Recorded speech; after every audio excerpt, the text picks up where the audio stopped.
ഒക്കെ നമ്മൾ എത്തിച്ചു കൊടുക്കും. ഇതാ നമ്മളിപ്പോൾ എത്തി നിൽക്കുന്ന സ്ഥലം ഏതാണ്? ബദർ യുദ്ധം എന്ന സ്ഥലമാണ്. ഏതാണ് ബദർ യുദ്ധം? ഇസ്ലാമിലെ ആദ്യത്തെ യുദ്ധമാണ് ബദർ യുദ്ധം. ആദ്യമായിട്ട് ഇസ്ലാമിലുണ്ടായ യുദ്ധമാണ്. ആ സ്ഥലത്താണ് ബദർ യുദ്ധം നടന്നത്. ഇൻഷാ അല്ലാഹ് ഇവിടെ വരാനും ഇത് കാണാനും മനസ്സിലാക്കാനൊക്കെ അല്ലാഹു തആല നമുക്കൊരു തൗഫീഖ് നൽകി. അൽഹംദുലില്ലാഹ്. അല്ലാഹു സ്വീകരിക്കുമാറാകട്ടെ. പ്രത്യേകിച്ച് ഇവിടെ സത്യം വേണോ അസത്യം വേണോ എന്ന് പറഞ്ഞാൽ ഏകദൈവ വിശ്വാസം വേണോ ബഹുദൈവ വിശ്വാസം വേണോ എന്നൊരു തമ്മിലൊരു പോരാട്ടമാണ് ഇവിടെ നടന്നത്. സല്ലല്ലാഹു അലൈഹി വസല്ലമ തങ്ങളും സഹാബാക്കളും ഞാൻ ബസ്സിലിഞ്ഞിട്ടുള്ളത് ഞാൻ സൂചിപ്പിച്ചിരുന്നു. മദീനയിലേക്ക് പോയ സഹാബാക്കളുടെ സമ്പത്തുകളൊക്കെ മക്കയിൽ നിന്നും അവരെടുത്തുകൊണ്ടുപോയി ബിസിനസ് ചെയ്ത് വലിയ 10,000-കണക്കിന് സ്വർണ്ണ നാണയങ്ങൾ ശേഖരിച്ചു കൊണ്ട് വരുന്ന വിവരം നബിയും സഹാബത്തും ഒരാൾ മുഖേന അറിയുകയും അത് സഹാബാക്കൾക്ക് അർഹതപ്പെട്ടാണെന്ന് സഹാബാക്കളോട് നബിയും എല്ലാവരും സംസാരിക്കുകയും അതുകൊണ്ട് അത് വാങ്ങിക്കുന്നതിനായിട്ട് മടക്കി വാങ്ങിക്കുന്നതിനായിട്ട് അബൂ സുഫിയാനെ തടയാനായിട്ടാണ് നബിയും സഹാബത്തും മദീന വന്നത്. അത് റമളാൻ മാസത്തിലാണ്. സഹാബാക്കൾക്ക് കുടിക്കാൻ വെള്ളമില്ല, കഴിക്കാൻ ഭക്ഷണമില്ല, വളരെ ക്ഷീണിതരാണ്. അവർ നോമ്പ് പിടിച്ച് അള്ളാഹുവിൻ്റെ ദീനിനെ സംരക്ഷണത്തിന് വേണ്ടി അവർ ഇറങ്ങിപ്പുറപ്പെട്ടവരാണ്. അങ്ങനെ മദീനയിൽ നിന്നും റമളാൻ 12-ന് യാത്ര തിരിച്ച് അവരിവിടെ എത്തി. ഇവിടെ എത്തിയതിന് ശേഷം ഇവരെത്തുന്നതിന് മുമ്പായിട്ട് തന്നെ ഖുറൈശി സൈന്യങ്ങൾ 1000-ഓളം വരുന്ന സർവ്വസന്നാഹങ്ങളോടുകൂടി ഒരു യുദ്ധത്തിന് ആവശ്യമായിരിക്കുന്ന യുദ്ധസാധന സാമഗ്രികളോടുകൂടി തന്നെ ഖുറൈശി സൈന്യം ഇവിടുന്ന് ഒരു 500 മീറ്റർ അപ്പുറത്തായിട്ട് ഒരു ഭാഗത്ത് ഒരു ശുദ്ധജല തടാകം ഉണ്ടായിരുന്നു. അത് അവർ വന്ന് സ്വന്തമാക്കി അവിടെ ഒരു ദിവസം 20 ഒട്ടകത്തിനെ അറുത്താണ് ഒരു ഭക്ഷിക്കുന്നത്. എത്ര? 20 ഒട്ടകങ്ങളൊന്നും ഇല്ലയോ? അപ്പോൾ അത്രയും തീറ്റി ഭക്ഷണം കഴിച്ചിട്ട് അവർ നല്ല ആരോഗ്യവാന്മാരായിട്ട് ഉല്ലസിക്കുകയാണ്. അതുകൂടാതെ മദ്യവും അതുപോലെ തന്നെ മദിരാശിയും എന്ന് വേണ്ട എല്ലാ കാര്യങ്ങളും ആ ടെൻറ്റിലുണ്ട്. അങ്ങനെ അവർ ടെൻറ്റടിച്ച് 1000-ഓളം വരുന്ന ശത്രു സൈന്യയോട് അങ്ങനെ സഹാബാക്കൾ റമളാൻ 17-ന് മുമ്പായിട്ട് ഇവിടെ എത്തുകയും റസൂൽ സല്ലല്ലാഹു അലൈഹി വസല്ലമ തങ്ങൾക്ക് ഈ പള്ളിയുടെ മസ്ജിദ് ഹരീഷ് എന്ന ഈ പള്ളി നിൽക്കുന്ന സ്ഥലത്ത് ഒരു ടെൻറ്റ് നിർമ്മിച്ചു കൊടുത്തു. എന്തിനു വേണ്ടി? ഇവിടെ ഇരുന്ന് ഇബാദത്ത് ചെയ്യുന്ന അള്ളാഹുവിനെ ആരാധിക്കുന്നതിന് വേണ്ടി. എന്നിട്ട് സഹാബാക്കൾ പറഞ്ഞു, അള്ളാഹു റസൂലെ, ഇവിടെ യുദ്ധം നടന്നാൽ ഈ യുദ്ധം പരാജയപ്പെട്ടാൽ തങ്ങൾ ഞങ്ങളെ കാക്കേണ്ട ആവശ്യമില്ല, തങ്ങളുടെ വാഹനപ്പുറത്ത് തങ്ങൾ രക്ഷപ്പെട്ടു കൊള്ളണം. അതിനു വേണ്ടുന്ന എല്ലാ സജ്ജീകരണങ്ങളും സഹാബാക്കൾ റസൂലുള്ളാഹി സ്വല്ലല്ലാഹു അലൈഹി വസല്ലം തങ്ങൾക്ക് സജ്ജീകരിച്ചു കൊടുത്തു. നബിയുടെ വാഹനം ഏതാണ്? ബെൻസ് വണ്ടിയാണ്. ഒട്ടകത്തിന്റെ പേരെന്താ? കസ്വ. എന്താ പേര്? കസ്വ. നബിയുടെ ഒട്ടകത്തിന്റെ പേരാണ്. 11 വർഷക്കാലം നബിയോടൊരുമിച്ച് നിൽക്കുകയും നബി വാഹനമായിട്ട് ഉപയോഗിക്കുകയും ചെയ്ത കസ്വ ഒട്ടകം റസൂലുള്ളാഹി സ്വല്ലല്ലാഹു അലൈഹി വസല്ലം തങ്ങൾ വഫാത്തായത് അറിഞ്ഞതിന് ശേഷം അത് അന്നപാനം തീരെ ഉപയോഗിക്കാതെ പട്ടിണി കിടന്ന് മരിച്ചുപോയെന്ന് നമുക്ക് കാണാൻ സാധിക്കും ആ ഒട്ടകം. അപ്പോൾ ഇൻഷാ അല്ലാഹ് അതവിടെ നിൽക്കട്ടെ. നബി സല്ലല്ലാഹു അലൈഹി വസല്ലം തങ്ങൾക്ക് സഹാബാക്കൾ ഇതുപോലെ ഓർഡർ കൊടുത്തു. തങ്ങൾ ടെൻറ്റിനകത്തിരുന്നു. എല്ലാവരും 17-ൻ്റെ രാത്രി, റമളാൻ 17-ൻ്റെ രാത്രി സഹാബാക്കളൊക്കെ നേരത്തെ ഒന്ന് ടെൻറ്റടിച്ചത് ആ പന കാണുന്ന സ്ഥലം കണ്ടു. ആ സ്ഥലമാണ് മുഅ്മിനീങ്ങളായിരിക്കുന്ന സഹാബാക്കൾ ടെൻറ്റടിച്ച സ്ഥലം. അങ്ങനെ ആ ടെൻറ്റടിച്ച സ്ഥലത്ത് ടെൻറ്റ് കെട്ടി 313-ഓളം വരുന്ന സഹാബാക്കള് ആയുധങ്ങളില്ല, പടയങ്കികളില്ല, കുതിരകളില്ല, ഒട്ടകങ്ങളില്ല, ഏതാനും വിരലിൽ എണ്ണാവുന്ന തുച്ഛമായിരിക്കുന്ന യുദ്ധസാധന സാമഗ്രികൾ മാത്രമേ മുസ്ലിം പക്ഷത്തുള്ളൂ.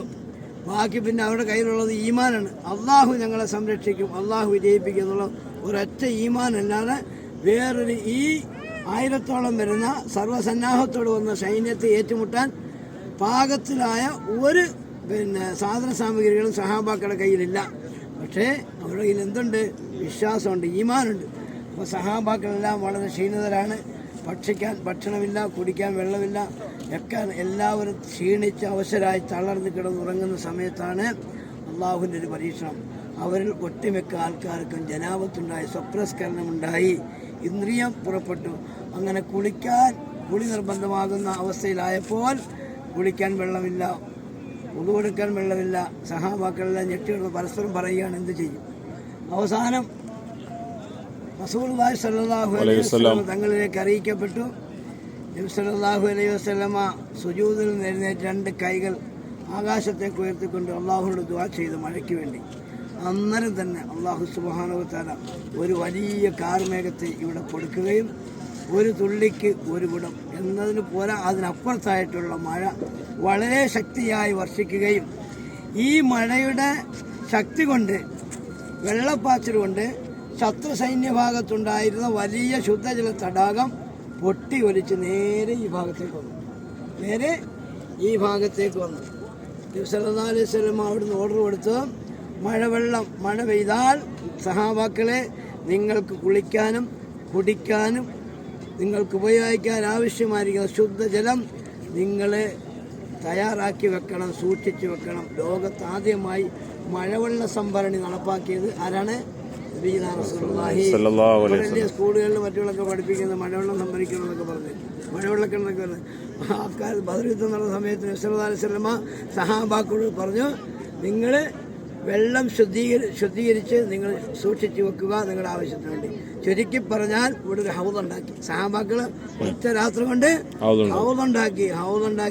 ആ വന്ന വെള്ളം ഇത്രയും സൂക്ഷിച്ചു വെക്കുകയും അപ്പുറത്ത് ഒരു തുള്ളി വെള്ളമില്ലാത്ത അവസ്ഥയിൽ അള്ളാഹു ആക്കി.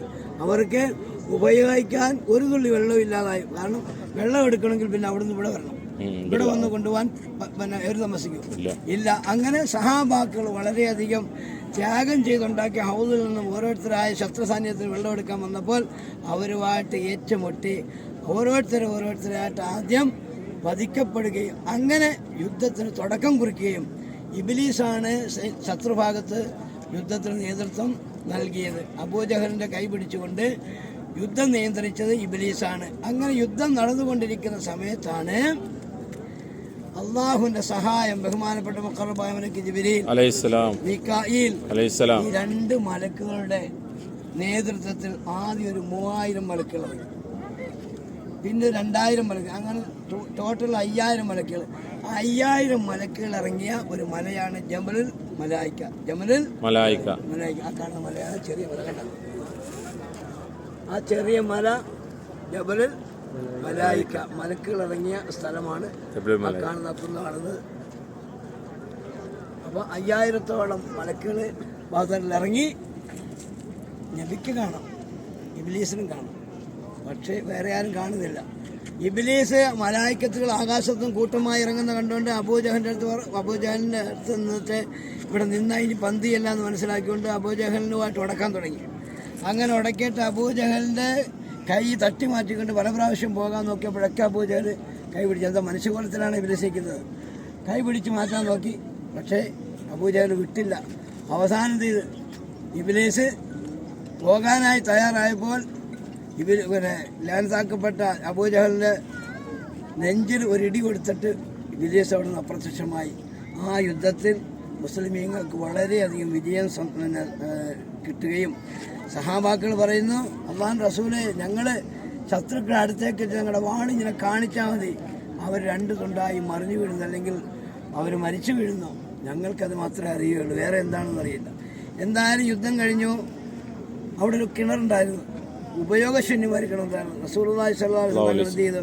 അന്ന് ഈ ബദർ യുദ്ധത്തിൽ ഷഹീദായത് അബൂജഹൽ, ഉത്ബത്ത്, ഷൈബത്ത്, ഖുറൈശി ഗോത്രത്തിലെ തലമൂത്ത തലവന്മാരാണ് ഷഹീദായത്, അവിടെ വധിക്കപ്പെട്ടത്.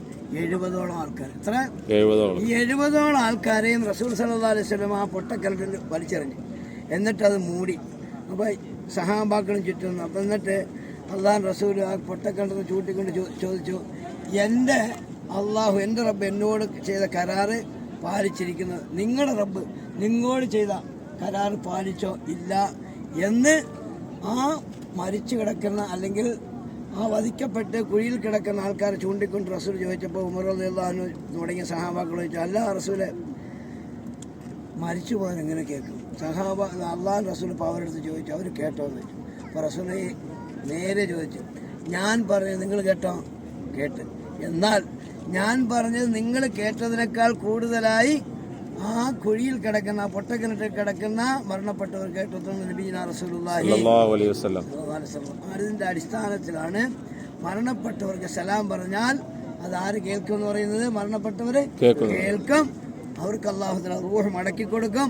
നമുക്ക് സലാം അവർ മടക്കും എന്ന് റസൂലുള്ളാഹി സ്വല്ലല്ലാഹു അലൈഹി വസല്ലമയുടെ ബദർ യുദ്ധ അനന്തരമുള്ള ആ സംഭാഷണത്തിൽ നമുക്ക് മനസ്സിലാക്കാൻ സാധിക്കും. അല്ലാഹു നല്ലത് മനസ്സിലാക്കാനും കാര്യങ്ങൾ പഠിക്കാനും തൗഫീഖ് അനുഗ്രഹിക്കുമാറാകട്ടെ. ആ യുദ്ധത്തിൽ 14 സഹാബാക്കളാണ് ഷഹീദായി. 13 പേര് ഇവിടെ ഷഹീദായി. അവരെയാണ് അപ്പുറത്ത് അടക്കിയിരിക്കുന്നത്. ഒരു സഹാബി പോകുന്ന വഴിക്ക് കയ്യും കാലിനൊക്കെ വെട്ടേറ്റ് ഞാൻ ബദർ യുദ്ധത്തിൽ ഷഹീദല്ല എന്നൊക്കെ സംശയിച്ചപ്പോൾ അല്ലാഹു റസൂൽ പറഞ്ഞു, ഈ ഷഹീദാണെങ്കിൽ പോകുന്ന വഴിക്കാണ് മരിച്ചത്. എനിക്ക് നമ്മൾ ഇൻഷാ അല്ലാഹ് അല്ലാഹു സുബ്ഹാനഹു വ തആല ഇവിടെ വരാനും ഈ കാര്യങ്ങളൊക്കെ കുറേയൊക്കെ മനസ്സിലാക്കാനും നമുക്ക് ഭാഗ്യം നൽകി. അൽഹംദുലില്ലാഹ് നമ്മുടെ പാവങ്ങളൊക്കെ പുറത്ത് തരുമാറാകട്ടെ. നാളെ ബദരീങ്ങളോടൊപ്പം നമുക്ക് സ്വർഗത്തിൽ കിടക്കാനുള്ള ഭാഗ്യം അല്ലാഹു തആല അനുഗ്രഹിക്കുമാറാകട്ടെ. എല്ലാ പ്രയാസങ്ങളും എല്ലാ ദുഃഖങ്ങളും അല്ലാഹു മാറ്റി തരുമാറാകട്ടെ. നമുക്കൊക്കെ ഓരോരുത്തർക്കും ഓരോ ആഗ്രഹങ്ങളുണ്ട്. അല്ലാഹു സുബ്ഹാനഹു വ തആല ഒക്കെ നമുക്ക് സഫലീകരിച്ച് നിറവേറ്റി തന്ന അല്ലാഹു നമ്മെ രക്ഷപ്പെടുത്തി ചെയ്യുമാറാകട്ടെ. എല്ലാ രോഗങ്ങൾക്കും അല്ലാഹു തആല ശാന്തിയും സമാധാനത്തെ. വാഖിറു ദഅവാന അൽഹംദുലില്ലാഹി റബ്ബിൽ ആലമീൻ. അസ്സലാമു അലൈക്കും.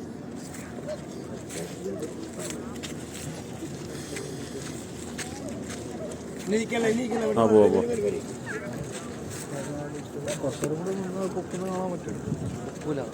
റൂട്ട്